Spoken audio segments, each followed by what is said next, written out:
Assalamualaikum warahmatullahi wabarakatuh. Nah, perkenalkan nama saya Muhammad Abdi. Saya merupakan mahasiswa dari Universitas Islam Negeri Araniri Banda Aceh, Prodi Perbankan Syariah. Nah, jadi di sini saya bertujuan untuk bersosialisasi terkait dengan produk perbankan syariah. Nah, namun sosialisasi pada hari ini agak sedikit berbeda dengan sosialisasi pada sebelum-sebelumnya. Karena sebelumnya itu biasanya itu sosialisasi itu dilakukan secara tatap muka. Nah, berhubungan pada saat ini kasus COVID-19 semakin hari semakin meningkat, maka saya pribadi akan bersosialisasi secara online saja. Nah, tujuannya apa? Nah, tujuannya itu adalah untuk memutuskan rantai COVID-19. Penasaran kan? Yuk tonton sampai selesai ya. Nah, sebelum melanjutkan sosialisasi kita pada hari ini, boleh memperkenalkan diri terlebih dahulu, Bang? Perkenalkan, nama saya Rio Rinaldi. Saya berasal dari Medan, Sumatera Utara. Oke, nah, jadi mau nanya nih, Bang, tahu nggak apa itu tabungan? Kalau menurut saya, tabungan itu adalah simpanan yang kapan aja bisa kita ambil. Oke, benar. Berarti kalau Bang Rio itu sendiri udah ada tabungan nggak di Bang? Kalau saya sendiri sudah ada, dan biasa juga pakai tabungan saya di Mandiri. Oh, berarti di Mandiri itu Mandiri syariah atau yang konvensional itu? Kalau saya biasa pakai yang syariah. Oh, yang syariah ya. Alhamdulillah dong berarti ya, Bang ya. Iya. Iya. Nah, berhubungan Abang udah ada tabungan nih, otomatis Abang kan udah pernah nih ke bank gitu ya kan? Iya, sudah pernah. Iya, betul. Berarti Abang tahu nggak apa itu bank? Bank itu kalau menurut saya tempat simpan pinjam. Oh, simpan pinjam. Kalau apanya? Tujuannya atau bank itu ngapain sih sehari-hari? Iya, biasanya bank itu ya mencari nasabah yang ada membuka tabungan. Iya, benar. Jadi saya di sini sedikit menambahkan ya. Jadi tujuan bank itu sebenarnya ada 3. Yang pertama itu ada menghimpun dana. Nah, misalkan nih Abang ada uang 100 juta nih, jadi nggak usah lagi disimpan di bawah bantal, di peti, dan di lain sebagainya. Jadi uang tersebut bisa kita simpan di bank aja. Nanti kan pihak bank yang mengamankannya, dan secara otomatis uang Abang aman juga dan nggak dimakan rayap gitulah kalau ditaruh di bawah bantal ya kan. Iya, benar-benar. Oke, yang kedua itu ada pembiayaan. Nah, Abang ini kan punya bisnis banyak ya kan, ada sawit 2 hektar ya kan. Jadi misalnya nih Abang mau memperluas usahanya itu bisa ambil pembiayaan di bank syariah. Kemudian yang ketiga itu ada di bidang jasa. Nah, jasa itu contohnya itu seperti transfer uang melalui ATM, penarikan uang melalui ATM, dan internet banking tentunya gitu. Iya, benar-benar. Ya, sampai sini paham, Bang? Paham. Terima kasih ya infonya juga.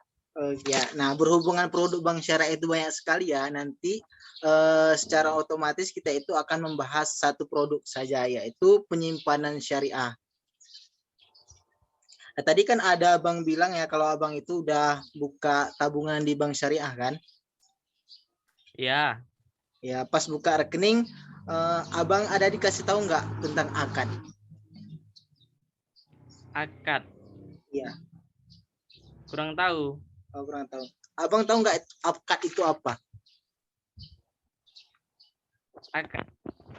Kalau akad ya. Iya. Kurang tahu juga saya. Kurang tahu juga ya. Nah, jadi akad itu sebenarnya perjanjian antara dua belah pihak ataupun lebih. Jadi kita itu harus membedakan antara akad dan wa'ad. Kalau akad itu kan, saya ulangi lagi, kalau akad itu ya perjanjian antara dua belah pihak ataupun lebih. Sedangkan wa'ad itu perjanjian antara sebelah pihak saja. Nah, contohnya nih, contoh dari wa'ad itu sendiri. Nah, misalkan Abang Rio nih ulang tahun di bulan depan, maka saya akan berjanji memberikan hadiah nih pas Abang ulang tahun. Itu disebut dengan wa'ad, karena yang terikat itu hanya saya sendiri gitu. Saya memiliki kewajiban untuk memberikan hadiah kepada Abang, sedangkan Abang nggak ada kewajiban sama sekali gitu. Nah, sedangkan kalau akad itu dia kedua belah pihak tersebut saling berkaitan. Nah, misalkan Abang jualan baju nih, terus saya mau beli, dan secara otomatis saya berkewajiban untuk memberikan uangnya sama abang, dan abang juga mempunyai kewajiban untuk memberikan produknya sama saya gitu, ataupun bajunya sama saya gitu. Nah, kira-kira paham nggak tentang akad ini? Paham. Oke, alhamdulillah. Nah, jadi dalam penyimpanan bank syariah itu dia ada 2 akad. Yang pertama itu ada wadiah dan mudharabah. Kalau wadiah itu dia itu hanya sekedar titipan saja. Nah, misalkan nih Bang Rio menitipkan uang sama saya 1 juta. Nah, secara otomatis nanti Bang Rio ngambilnya harus 1 juta juga. Begitu juga di bank. Nah, itu penjelasan terkait dengan akad wadiah. Sedangkan akad mudharabah itu dia ada sistem bagi hasilnya. Nah, misalkan nanti Bang Rio nabung di bank sekitar sejuta lah gitu. Nanti dapat hasilnya gitu, ataupun dapat imbal hasilnya lah dari uang tersebut. Nah, kok bisa dapat keuntungan gitu? Nah, karena nanti uang abang yang 1 juta itu dikelola sama pihak bank. Bisa jadi itu nanti akan diinvestasikan oleh mereka, nanti keuntungannya baru nanti dibagi sama abang juga gitu. Paham kira-kira Bang? Paham. Terima kasih. Nah, kalau terkait dari 2 akad tersebut, antara akad wadiah sama mudharabah itu abang pilih mana kira-kira nih Bang?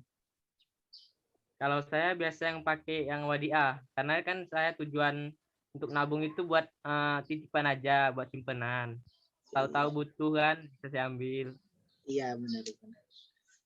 Berarti abang pilih yang mana tadi Bang? Yang wadiah. Oke, yang wadiah. Oke. Nah, ada nggak tertarik sama yang mudharabah ini Bang? Yang ada bagi hasilnya gitu? Kalau sekarang belum ada ya, karena saya juga belum bekerja, jadi belum ada penghasilan juga. Jadi untuk sekarang yang pakai wadiah aja. Oke. Nah, abang tahu nggak apa perbedaan antara bank syariah sama bank konvensional gitu?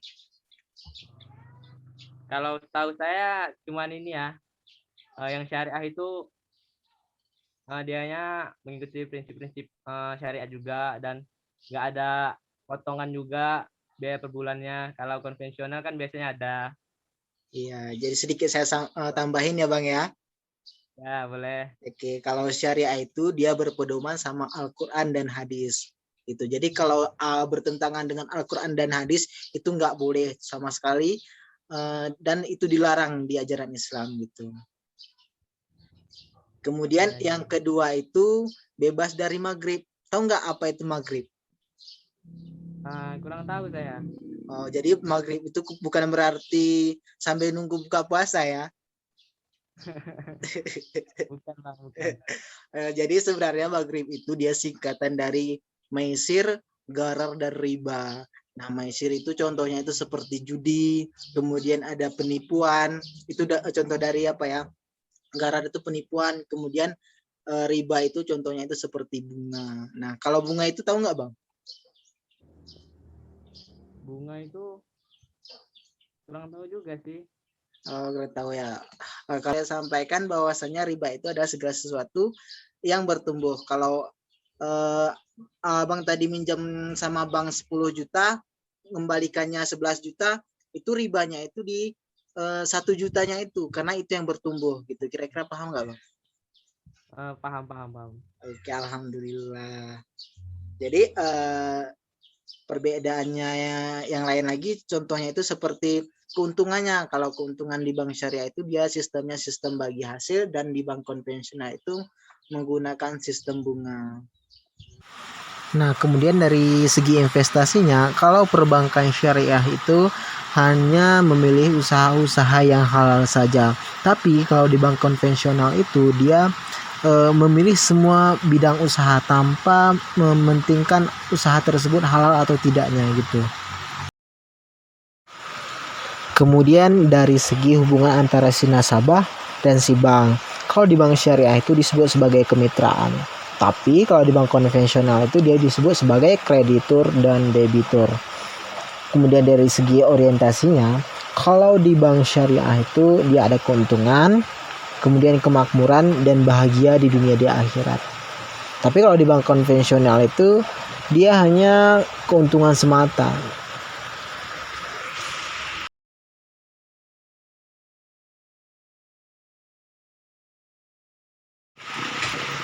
Cukup sekian sosialisasi kita pada hari ini.